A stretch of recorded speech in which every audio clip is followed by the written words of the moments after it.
USAA knows dynamic duos can save the day, like superheroes and sidekicks or auto and home insurance. With USAA, you can bundle your auto and home and save up to 10%.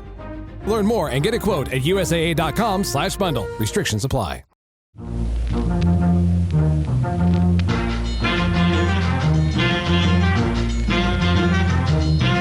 We interrupt this program to bring you a breaking news story. U.S. oil giant Exxon strikes oil in Guyana. Now, one of the prominent election issues in Guyana has been the country's oil exploration efforts. There were rumors swirling that Guyana had found oil. Unlike almost all its neighbors, Guyana is not yet an oil producer. But last week, ExxonMobil announced it had discovered oil off the coast. In May 2015, ExxonMobil announced that it had struck oil off the coast of the small South American country of Guyana. And in Guyana, this was a big deal. And then, just a couple months later, Exxon was making headlines for another reason entirely. An investigation is underway into ExxonMobil. The huge oil company buried research about the effects of climate change. Reports suggest more than 30 years ago, Exxon's own scientists were taking climate change projections into account in its operational plans. Exxon was on the cutting edge of science. They wanted to be on the cutting edge of science 40 years ago on climate change. Journalists at Inside Climate News, the LA Times, and Columbia Journalism School published dozens of internal documents that showed that ExxonMobil had been warned by its own scientists about climate change back in the 1970s, and yet had worked hard to keep the world from ever hearing those warnings or taking them seriously. Exxon rushed to defend its record. It criticized the journalists, it ran tons of social media ads and videos that would pop up every time you searched Exxon climate on Google. It claimed the whole story was part of an organized plot against it. But it was hard to deny the hundreds of internal documents that the company itself had put in its corporate archive at the University of Texas Library. It was all there in black and white. Predictions of warming temperatures, and rising seas, fires, and hurricanes. Models and charts that showed exactly what we're dealing with today. Story after story painted Exxon as the world's climate villain. And it was at this moment that Guyana, a country on the front lines of the global climate crisis and one of the few South American nations to stay out of oil throughout its history, emerged as a new oil state, thanks to Exxon. As time went on, Exxon began projecting that oil from Guyana would make up around 25% of its total global output. So to recap, the same year Exxon was exposed for blocking climate policy for decades, they decided to start a whole new project doing offshore drilling in Guyana, a project so large that it's what climate experts call a carbon bomb. Knowing everything they know about climate change and the role fossil fuels play in it. Knowing the inevitability of oil spills and flaring and things going wrong, not in the 1970s when they were just learning about these things, but now when they know so much. That's when they decided to expand into Guyana. One of the first things we found out was who was this company that found this oil, and they said, oh, it was EEPGL, Esso Exploration and Production Guyana Limited. And that company is a subsidiary of ExxonMobil Corporation. Kiana Wilburg reports on the oil and gas industry for one of the country's top papers, Kiter News. And so I said, okay, we need to let people know, yes, we found oil, but who are we really dealing with? Who is this company? What's its track record? We don't know anything about it. Let's get into it. I'm Amy Westervelt, and I'm a journalist who's been covering the fossil fuel industry for 20 years. So it was a big surprise to me that Kiana and her colleagues had not heard of ExxonMobil before this. In the US, of course, they're a household name, but for journalists in particular, they have a reputation. For me and every journalist I know who's ever done an Exxon story, weird shit just happens when you're reporting on this company. When I was interviewing those former Exxon scientists I mentioned before, the ones that had done all that climate research back in the 70s and 80s, every time I traveled, half my reservations would somehow wind up changed or canceled. It actually happened when I was reporting on this story, too. On my way to Guyana, I got a message just before my flight that my hotel room in Georgetown had been canceled. I called our senior producer and editor, Sarah Ventry, about it to let her know. Good morning, Sarah. I wook up to a fun little surprise that Marriott had canceled my hotel reservation tonight. I totally forgot that, like, every time I go somewhere to report on Exxon, this happens. We asked Kiana if intimidation from either the oil companies or the government ever makes her think twice about her beat.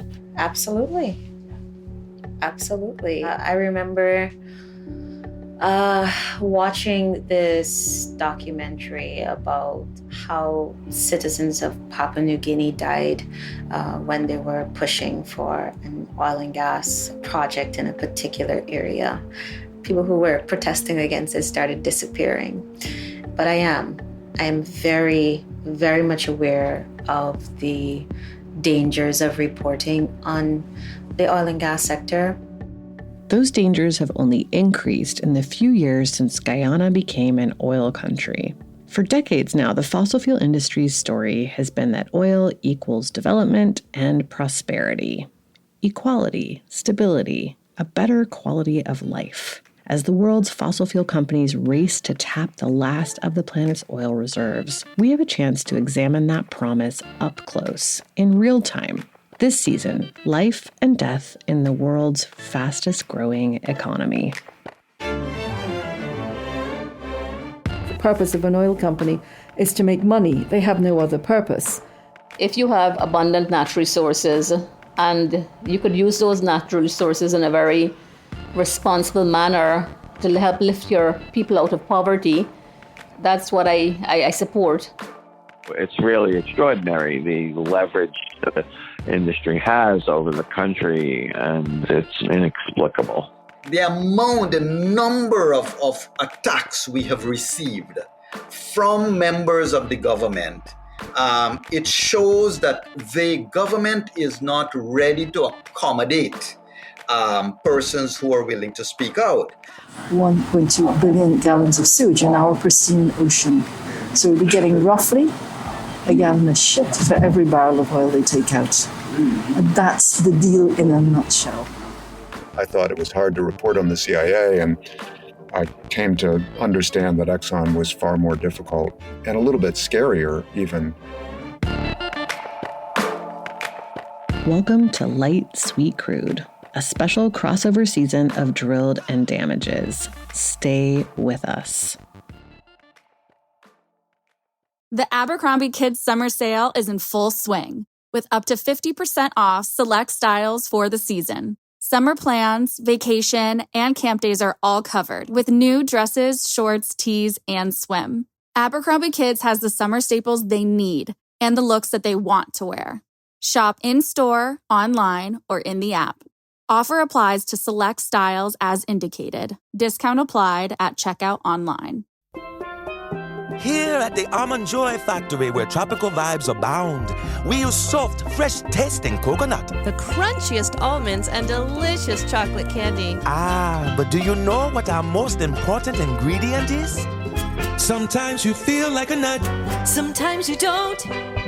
Almond Joy's got nuts and something even way better than that. Yes, Almond Joy is made with almonds and joy. Hey, it's Paris. You know I love sparkly things, right? Like stars. Duh. And thanks to Hilton and AutoCamp, I just slept under them. Picture me, serving looks by the fire outside my luxurious Airstream, making s'mores with the kids, while a national park is our backdrop. The great outdoors meets Hilton hospitality. That's hot. Explore all the new ways to stay at Hilton.com. Hilton for the stay. My lifelong dream since growing up was to be a teacher. This is Kiana Wilburg, who we heard from before. She was one of my first connections in Guyana, actually. I originally hired her to help do some interviews and some on-the-ground recording when we couldn't travel to Guyana because of COVID. But the more I got to know her, I realized that she wasn't just helping us to tell this story, she was a big part of it. And I didn't get to fulfill that dream because I was told that I was too young and the boys in the class would not take me seriously as a teacher. So I said, okay, what's the next thing that I wanted to do? And that would be writing. I love to write. Mm-hmm. And I love to pray as well.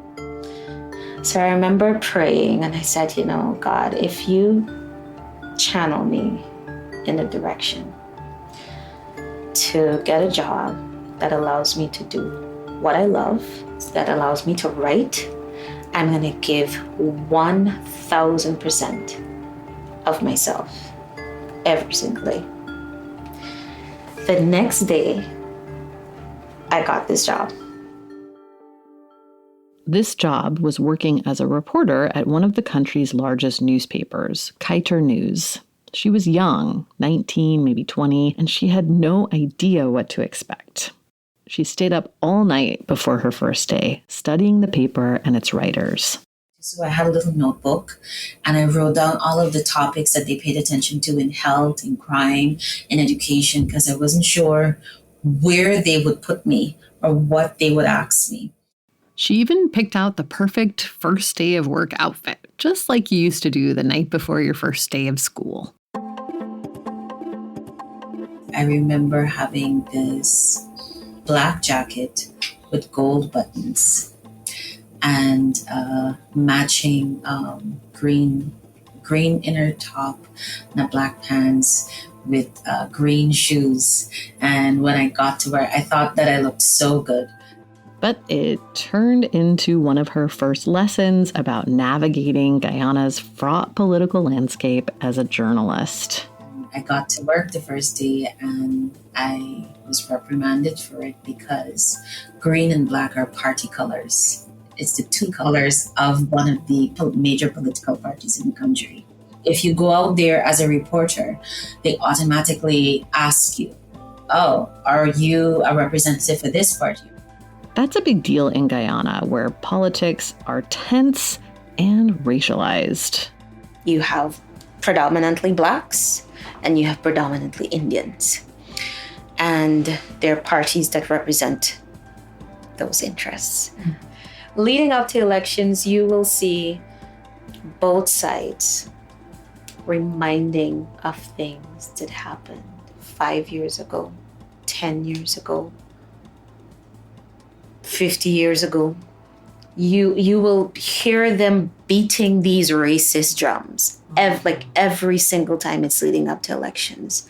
And so, unfortunately, even at this media entity, when it gets to that time, you see some people say good afternoon and some people don't. According to Kiana, oil drilling has exacerbated the problem. It's more cutthroat. And there's no apology. There's no apology for it. There's no care for window dressing anymore.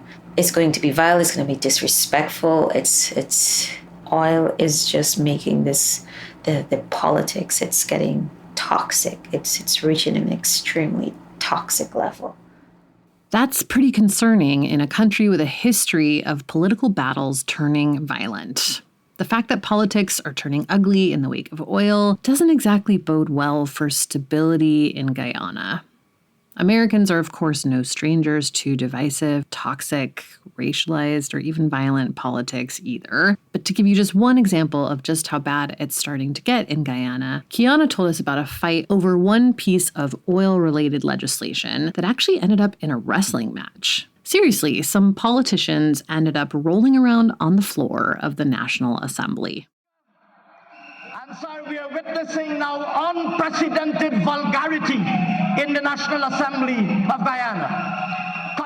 The opposition resorted to whistling, stealing the mace, and that instrument, if it's removed from there, you cannot pass a law.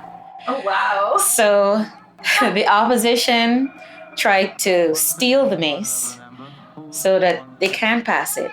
And it was a tug of war between the members of the opposition and the parliamentary officials. And there are images online with a parliamentary official lying on the ground, hugging the mace so that it cannot be stolen from him.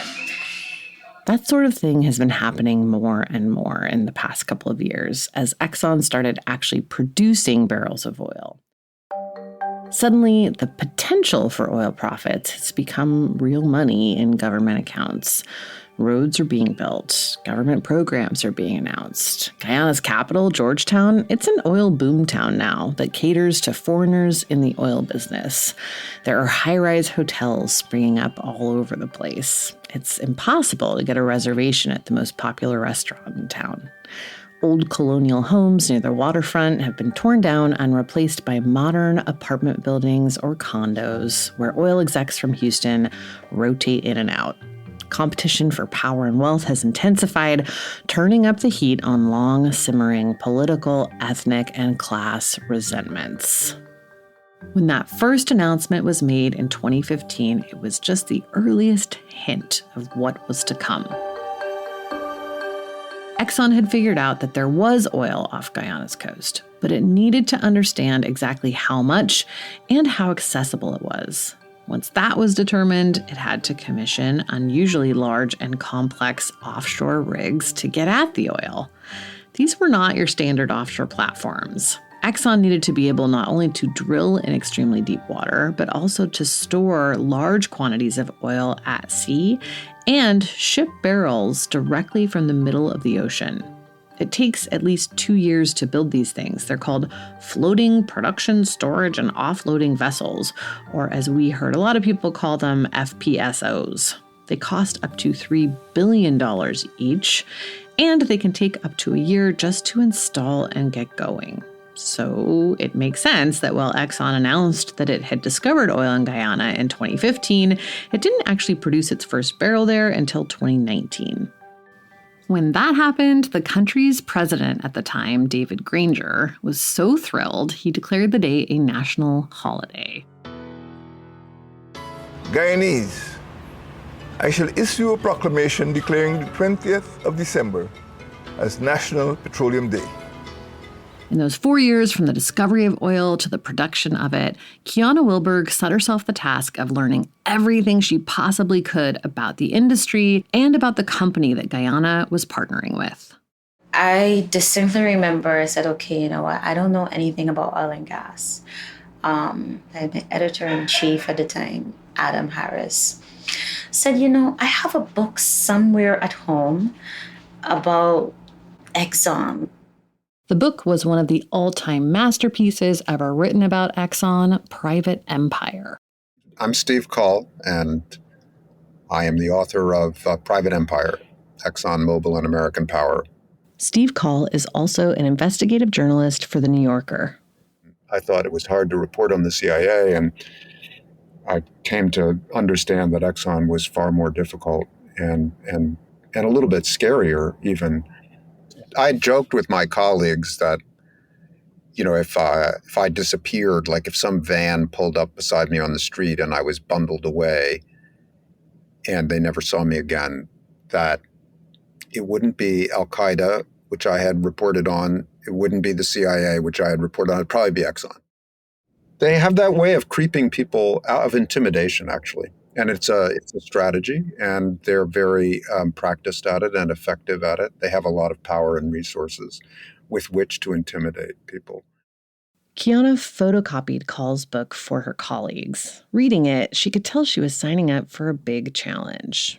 But it wasn't all on her shoulders. Her paper, Kiter News, knew that Guyana getting into the oil business was a big deal. So they created an oil and gas desk and put 5 journalists on it, some for oil, some for gas. They all read those photocopies of Private Empire and then came up with questions they wanted answers for. everyone was armed with pencils and exercise books, notebooks, and we were writing down all the questions that we want to ask, that we want to find out and do research about. As they did their research, they would publish it in a series of weekly articles. And we started out with everything you need to know about ExxonMobil. And some of our stories looked at the environmental issues, concerns that countries, civil society groups had about ExxonMobil's operations. One of those concerns was, unsurprisingly, climate change and the extent to which a massive new oil project would be exacerbating a problem that the country and the world is already facing. Guyanese President Irfan Ali has painted sort of a robbing Peter to pay Paul picture, claiming that oil money will help Guyana pay for the cost of adapting to climate change. Never mind that it will also exacerbate the problem, and Guyana's capital, Georgetown, is below sea level already. In fact, it was already below sea level when it was built. Back in the late 1700s, the Dutch colonized the area and engineered a canal system for Georgetown similar to those they built in the Netherlands. Now there are hundreds and hundreds of these in Guyana all along the coast. So you have the seawall, but there are breaks in the seawall all along that has these openings, that has a sluice. And so it's like a gate that opens and closes. So at low tide, it's open to let water out. At high tide, it's closed to keep the seawater out. Salvador de Carries was born and raised in Guyana. Today, he works as a tour guide there. And right now, even, there are parts of the East Coast, and even here, during spring tides, you should see the waves coming over the top of the wall. So any kind of rise in sea level, we're in trouble. How much do you keep building this wall up? At some point, we're going to have to think about moving, and the government is already talking about it, actually, moving the capital back into where the big airport is.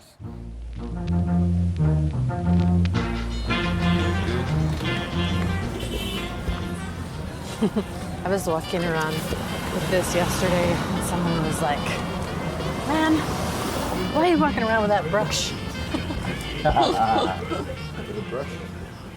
When we got to Guyana, we didn't just head straight for the oil and gas experts and for a drive-by of the Exxon headquarters. We wanted to understand the context all these changes were happening in. So we went to the market, we talked to fishermen at the seawall, and we hit the National Museum with Salvador. Turns out the Dutch and the British weren't the only colonial powers interested in Guyana back in the 1700s. The French, Spanish, and Portuguese all took parts of the country too. You got the three Guyanas, and what they used to call British Guyana, Dutch Guyana, and French Guyana. Dutch Guyana is Suriname. Portuguese Guyana was here, and Spanish Guyana was here on the Orinoco. Yeah. Spanish Guyana became part of Venezuela, Portuguese Guyana became part of Brazil. So you've got French now, French, Dutch, and English, but the border got changed. At this point, Salvador stood in front of a big map of the country to show how these former colonies had been divided into new countries. But we gave up this to Brazil, and we gave up all of this to Venezuela. So now they claim that this should be the border. So 2/3 of Ghana, they say, belongs to them, not us. No way. Sorry. Not happening. In case you missed that, he's saying that Venezuela is laying claim to a portion of Guyana. In fact, they lay claim to a fairly large percentage of Guyana's land and also to all of its offshore area, which means the oil. That border dispute has been going on for more than a century, but the 2015 discovery of oil in Guyana reignited it. By that point, Venezuela had actually kicked out several foreign oil companies, including ExxonMobil. The reason why we are famous now is that Venezuela has denied the U.S. companies their rightful share, whatever that may be.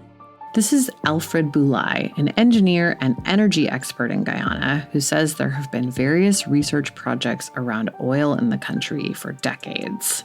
Today, he works for Transparency Institute Guyana, which pushes for increased government transparency.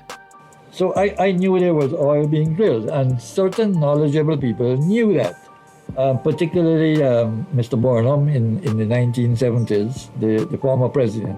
That's former President Forbes Burnham. The country officially gained independence from Britain in 1966, but it didn't have its first entirely democratic election until the early 90s. In the lead up to independence, the most popular party was the People's Progressive Party, the PPP. And at that point in the 60s, it was a cross-racial party led by two men, one of Indian descent, Chetty Jagan, the other of African descent, Forbes Burnham. Like a lot of other South American political leaders at the time, they were both leftists, and they had strong opinions about who should own and benefit from Guyana's natural resources. Not Western oil companies, for one. They wanted Guyana's resources to benefit its people. Also, like a lot of South American countries, Guyana was on the CIA's radar at the time, and they had strong opinions about which of these two men they'd prefer to see in charge of so many resources. Burnham, the one who didn't spend quite so much time with Fidel Castro. As they have done in so many countries, the CIA leaned on racial differences to split the parties into two and then backed Burnham. Despite its relative stability compared to some of its neighbors, Guyana wasn't a big target for its oil because it sat beneath the ocean floor some 40 miles off the coast. So from the 1970s to the early 2000s, the big U.S. oil companies were really concentrating on Venezuela. So I am absolutely sure that they knew there was oil there and just waited if Venezuela is going to play bad. Then they said, well, okay, we have oil elsewhere. And then negotiated a very sweet deal. And so the people who knew about oil knew these things, but the general public didn't. Boulay thinks it's possible that Venezuela and Guyana's oil are fed by the same reserve, which could be further fueling Venezuela's attempts to stop the drilling in Guyana. All of this got Kiana Wilburg and her team at Kiter News thinking about one key question that they had not been able to find an answer to about Exxon's sudden presence in Guyana. What's the contract that we have with this company? Steve Call's book, Private Empire, is filled with details about what kinds of deals countries like Equatorial Guinea, Chad, and Guyana's neighbor Venezuela had struck with Exxon. In 2016, a year after Exxon discovered oil offshore, Kiana and her newsroom wanted to know where Guyana stood compared to those other countries. Equatorial Guinea had only gotten about 8% royalties in its contract. Chad got 10%, but Guyana was more stable and developed than those countries had been when they inked contracts with Exxon. Surely they would get more. And it took us a year of writing over and over and over and over to release the contract, release it. Next time on Light Sweet Crude. This is something that was hidden from media since 1999. No one saw this document. The majority of people, including the IMF, have gone on record as saying it was a very unfair deal for Guyana. I began talking to someone there, and he said he would like to do a case, but nobody would do the case for him to challenge the oil, and I said, I'll do it.